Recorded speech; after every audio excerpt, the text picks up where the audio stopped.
Bonjour à tous, bienvenue sur notre chaîne YouTube. Alors aujourd'hui nous allons traiter ces quatre équations ici. Équation du premier degré à une inconnue.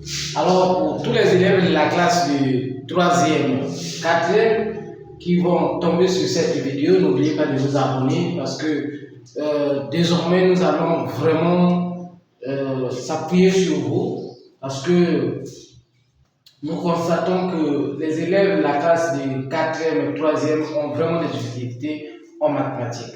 Alors, sans plus tarder, nous allons donc passer à la résolution. Résolvons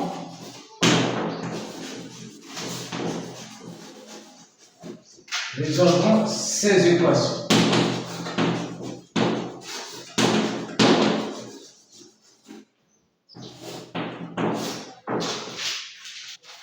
Voilà, la première équation, nous avons 5x plus 10, ce qui est égal à 2x moins 17.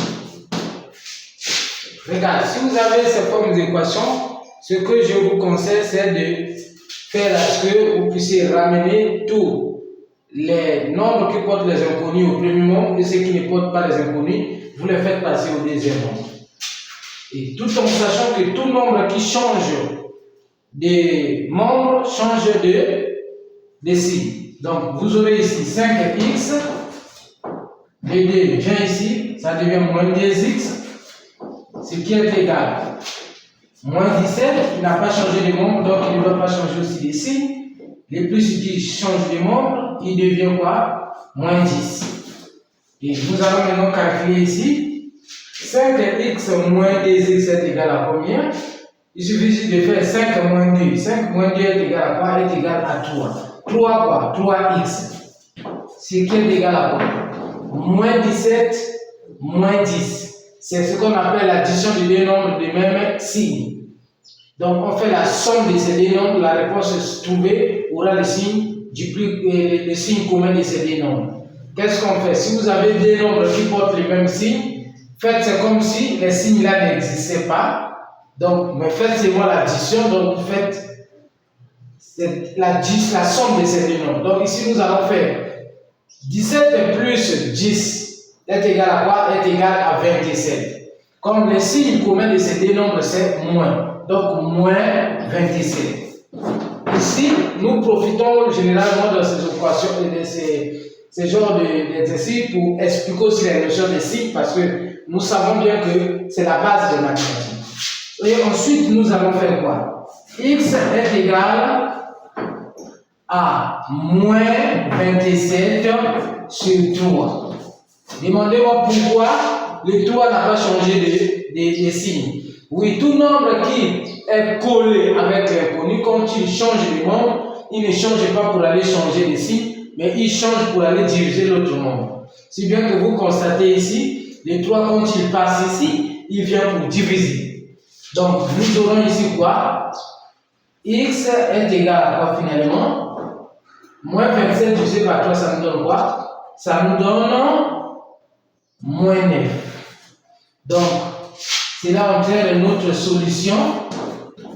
La solution ici, c'est moins 9. Donc, la solution, c'est moins 9. Ce qui est bien avec les équations, c'est quoi? Attendez. Ce qui est bien avec les équations, quand vous trouvez la solution, toutefois, si vous avez le temps, vous pouvez vérifier. Donc, pour la première équation, je pense que nous pouvons vérifier ici. On somme avec vous. Comme x est égal à moins 9, il suffit juste, ça c'est la vérification bien sûr, il suffit juste de remplacer là où il y a les x là par moins 9, nous allons voir est-ce que l'égalité là est réelle. Donc, c'est-à-dire, vous allez dire 5 facteur de moins 9, parce que les 5 multiplient x, plus 10, ce qui est égal à quoi? 2 facteur de moins 9, moins 17. Et ensuite, vous allez faire 5 fois moins 9, ça nous donne quoi? Plus fois moins. 5 fois 9, 45. Donc, moins 45, plus 10. Et ici, là, plus fois moins. 2 fois 9, 18. Donc, moins 18, moins 17. Alors, ici, là, ça nous donne quoi finalement? Moins 45 plus 10, ça nous donne, on fait quoi?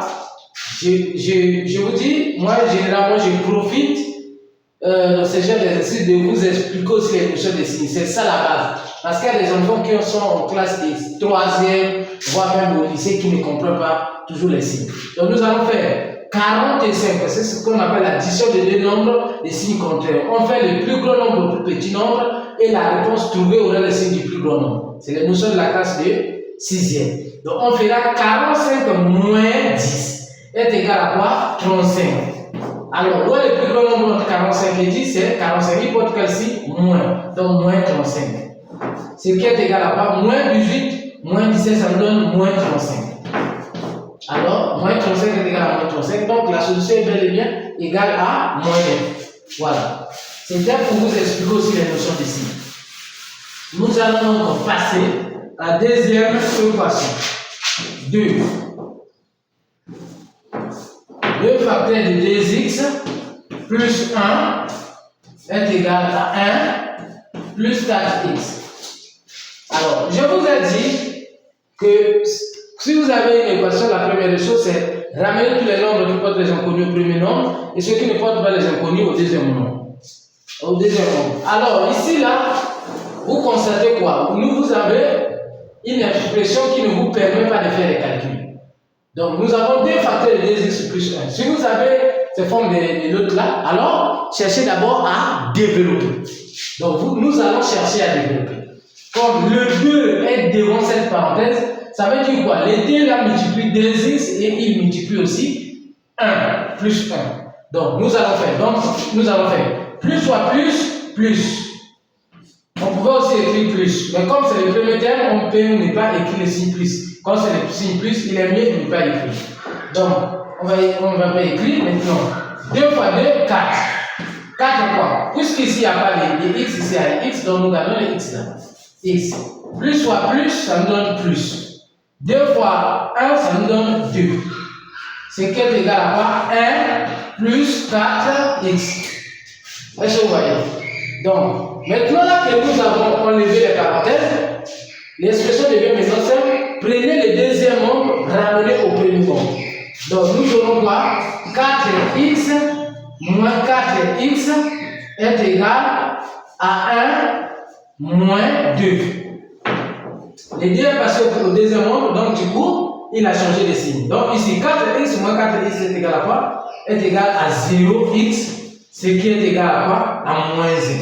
Alors, si vous avez un 0x, dites-vous que votre solution est égale à ce qu'on appelle l'ensemble vide, donc un 0 barré comme ça. Voilà. Et déjà, je vous signale, si on avait ici 0, ici 0, on devait avoir quoi? Ce qu'on appelle, ça là, j'aurais un exercice que je vais faire uniquement sur ça pour que vous puissiez comprendre. On devait avoir l'ensemble L. Alors, nous allons maintenant passer à 3. N'oubliez pas de vous abonner parce que vous êtes sur une très bonne source d'information de mathématiques. Alors, nous avons ici 13x est égal à 7x plus 2. Voilà. Ici, qu'est-ce que nous constatons? Nous avons un 13x ici, là-bas, très simple. Nous allons appliquer la même méthode. Nous allons prendre seulement le 7x qui est au deuxième nombre. Nous allons le ramener au premier nombre. Donc, 13x moins 7x, ce qui est égal à 2. Et du coup, ici, 13x moins 7x, ça nous donne quoi? Ça nous donne, donc nous allons faire 13 moins 7 est égal à 6. 6 fois 6x est égal à 10. Alors, x est égal donc à quoi? 2 sur 6. Alors, 2 sur 6, je pense que là, on ne garde pas la solution comme ça. Alors, faites très attention si vous avez une réponse en forme de fraction. Il faut toujours vérifier. Est-ce qu'il n'y a pas possibilité de simplifier cette expression? Alors, vous allez me poser la question, comment simplifier? Pour simplifier, la méthode la plus simple, Je vous avais déjà fait un exercice sur ça. Alors, nous revenons de temps en temps. Alors, il suffit juste de décomposer le numérateur et le dénominateur et voir les nombres, les chiffres qui se répètent au numérateur et le dénominateur, vous les annulez. C'est-à-dire, ici, là, nous allons de deux raisons un peu plus décomposer. Donc, nous allons décomposer quoi? Le 6. Nous savons que 6 c'est quoi? 6 c'est 2 fois 3, n'est-ce pas? Alors, nous allons voir. Ici il y a 2, ici il y a 2. Donc, alors, ici ne dites pas qu'il reste 0. Il reste 1 ici. Donc, x est égal à quoi? Est égal à 1 tiers.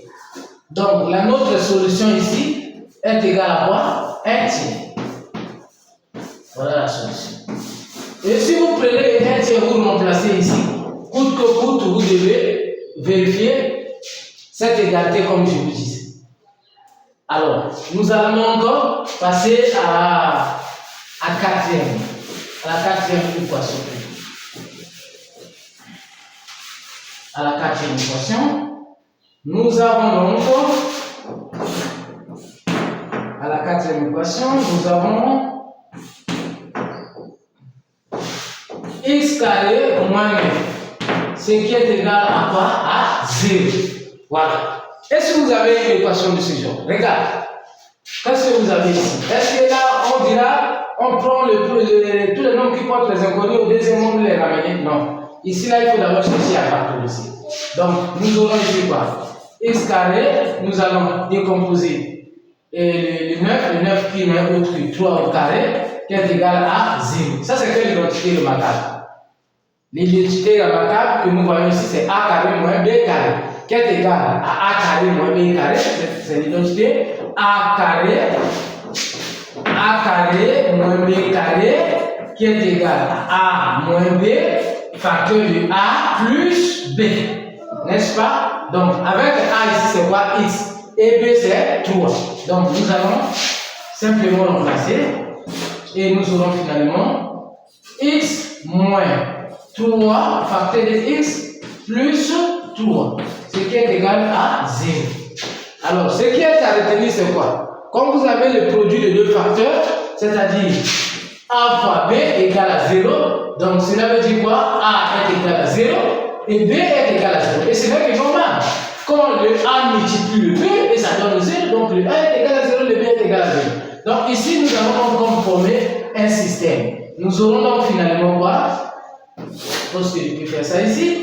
Nous aurons donc x moins 3 égale à 0 et x plus 3 égale à 0. Alors, du coup, nous aurons donc x égale à 3 et x égale à moins 3. Et voilà donc notre solution, c'est quoi? La solution ici, c'est donc moins 3 et 3. Voilà la solution. Voilà. Si cela vous a plu, n'oubliez pas de vous abonner pour ne pas rater nos prochaines vidéos. Nous allons revenir de temps en temps pour vous expliquer, surtout pour les élèves de la classe des 3e. Alors, vous ne serez jamais déçus. Merci.